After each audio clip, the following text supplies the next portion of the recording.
భోగాపురంలో ఎయిర్పోర్టుకు కేటాయింపు జరిగింది 2200 ఎకరాలు అనుకుంటా. ఇక్కడ మన గన్నవరంలో ఎయిర్పోర్టుకు ఉన్నది 1250,000 ఎకరాలు కావచ్చు. మరి చంద్రబాబు గారికి 5,000 ఎకరాలు ఎందుకు కావాలో అర్థం కావటం లేదు. Visakhapatnam is the biggest city as of now in Andhra Pradesh.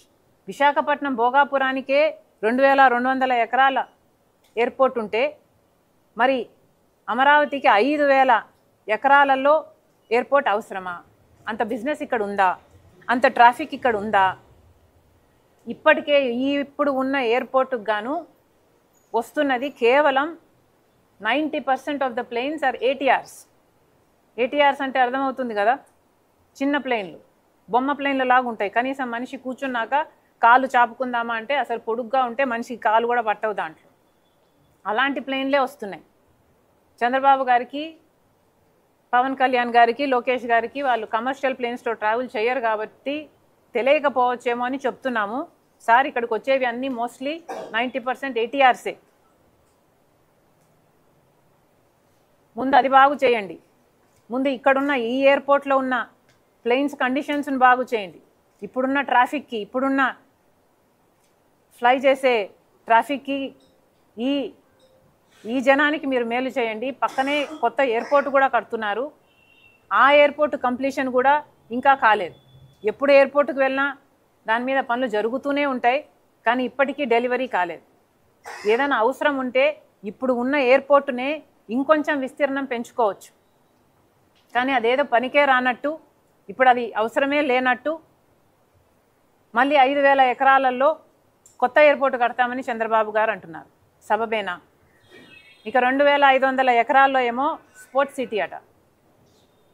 పెద్ద పెద్ద ఒలింపిక్స్ కండక్ట్ చేసిన బీజింగు, లండను లాంటి సిటీస్లో కూడా ఈ ఒలింపిక్ స్టేడియం సైజులు చూస్తే 150 ఎకరాలను దాటలేదు. మనకెందుకండి 2,500 ఎకరాలు మన స్పోర్ట్స్ సిటీకి మనకు అవసరమా? అంత డబ్బు మనం పెట్టాలా? మింగ మెతుకు లేదు కానీ మీసాలకు మాత్రం సంపంగి నూనె కావాలన్నాడట ఒకడు. మనకు ఫీజు రీయింబర్స్మెంట్కైనా, మన ఆరోగ్యశ్రీకైనా, కనీసం మెడికల్ కాలేజీలు కట్టుకోవడానికైనా మన దగ్గర డబ్బు ఉందా? మనం కట్టుకుంటున్నామా?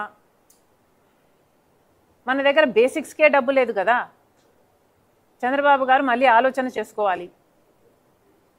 ఇంకో 2,500 ఎకరాలు స్మార్ట్ ఇన్వెస్ట్మెంట్స్, స్మార్ట్ ఇండస్ట్రీస్ కన్నారు. అయ్యా చంద్రబాబు గారు, ఫస్ట్ ఫేజ్లో 54,000 ఎకరాలలో ఎన్ని స్మార్ట్ ఇండస్ట్రీస్ వచ్చాయి? ఎంతమంది పెట్టుబడులు పెట్టారు? ఎన్ని ఉద్యోగాలు వచ్చాయి?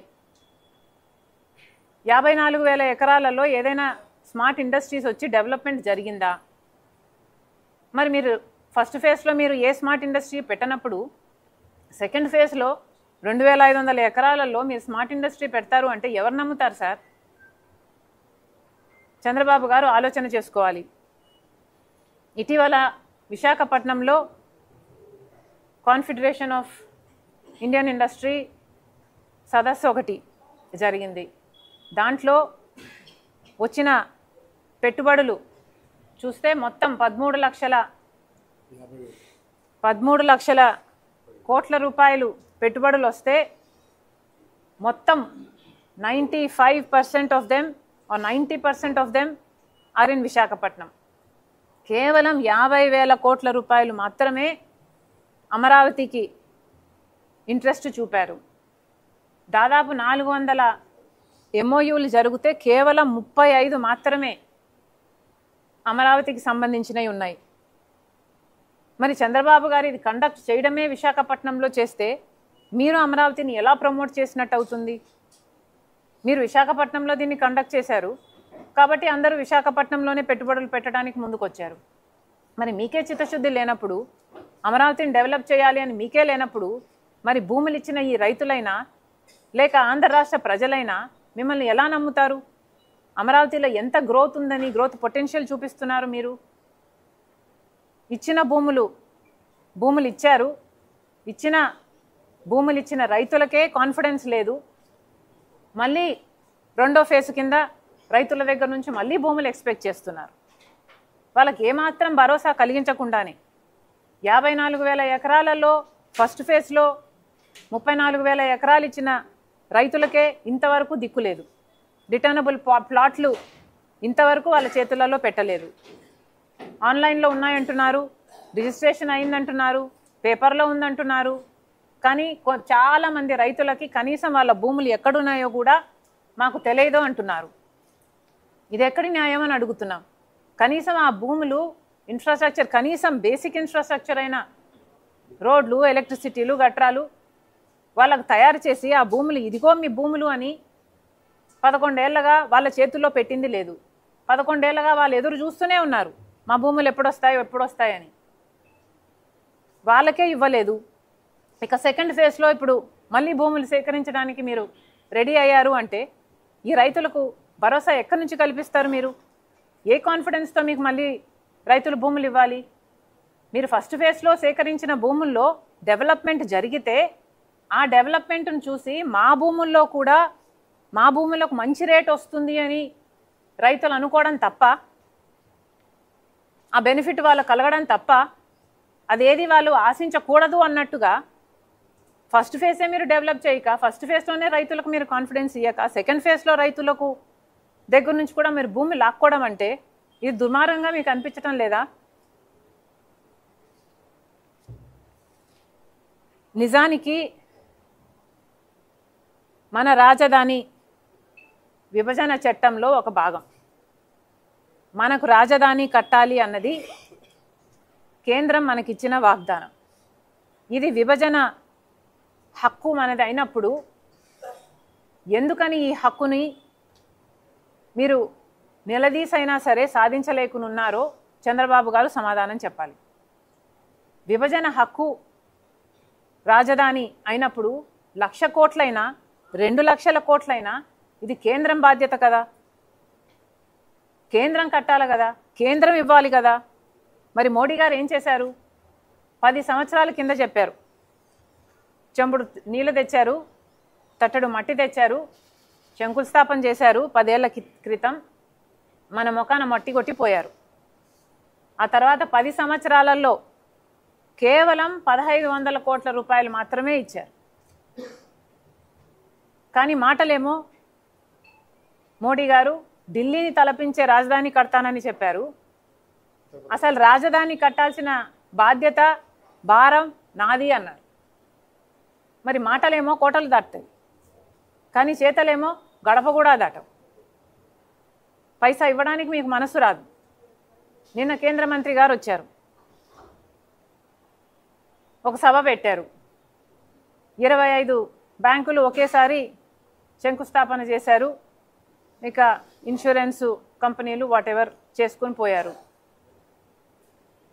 ఒకరిని ఒకరు పొగుడుకోవడానికే ఆ సభ అంతా సరిపోయింది. వాళ్ళు శాలువాలు వేసుకోవడము, ఒకరికొకరు వాళ్ళు దండలు వేసుకోవడము, ఇదే సభ అంతా ఇదే జరిగింది. ఫైనాన్స్ మినిస్టర్గా మన రాష్ట్రానికి వచ్చారే, కనీసం మనకు రాజధాని విషయంలోనైనా సహాయం చేస్తాము అని ఒక్క మాట అయినా చెప్పగలిగారా? మరి దేనికి పొగిడారు? మనకు ప్రత్యేక హోదా ఇస్తున్నారని పొగుడుతున్నారా? లేక పోలవరం ఎత్తు 45 మీటర్లకు కాకుండా 41 మీటర్లకే కుదించినందుకు పొగుడుతున్నారా? విశాఖపట్నం స్టీల్స్లో మన క్యాప్టివ్ మైన్స్ ఇవ్వకుండా దాని నష్టాల పాలు చేస్తున్నందుకు పొగుడుతున్నారా?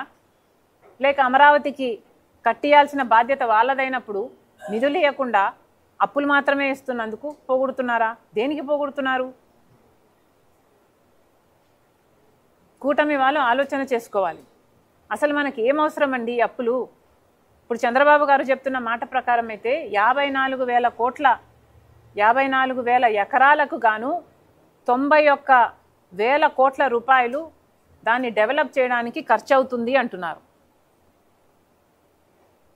ఇంకొక 44,000 ఎకరాలు సెకండ్ ఫేజ్లో సేకరిస్తే దానికి ఇంకొక 1,00,000 కోట్ల రూపాయలు ఖర్చు అవుతుంది.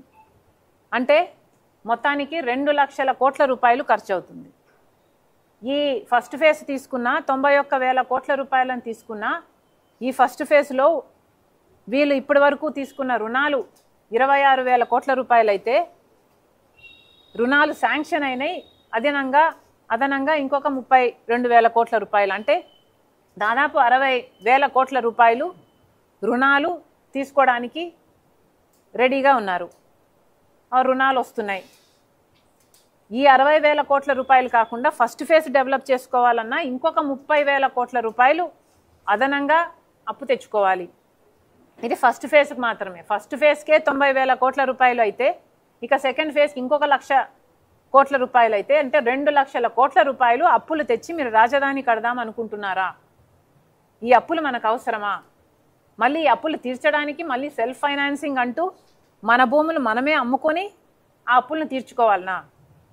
అసలు ఏం అవసరం అండి? అప్పు చేయాల్సిన అవసరం ఏముంది? అప్పు తీర్చుకోవడానికి మళ్ళా మన భూమినే అమ్ముకోవాల్సిన అవసరం ఏముంది? అసలు విభజన హక్కు రాజధాని అయినప్పుడు 1,00,000 కోట్లైనా 2,00,000 కోట్లైనా ఇవ్వాల్సిన బాధ్యత కేంద్రానికి అయినప్పుడు కేంద్రానికి మీరు మద్దతు ఇచ్చి అక్కడ కేంద్రంలో బీజేపీని అధికారంలో ఉంచుతున్నప్పుడు మీరు కనీసం రాజధాని కట్టుకోవడానికైనా నిధులు తెచ్చుకోలేకపోతే మీరు ఎందుకు మద్దతు ఇస్తున్నట్టు? అసలు ఏం మేలు చేస్తున్నారని మద్దతు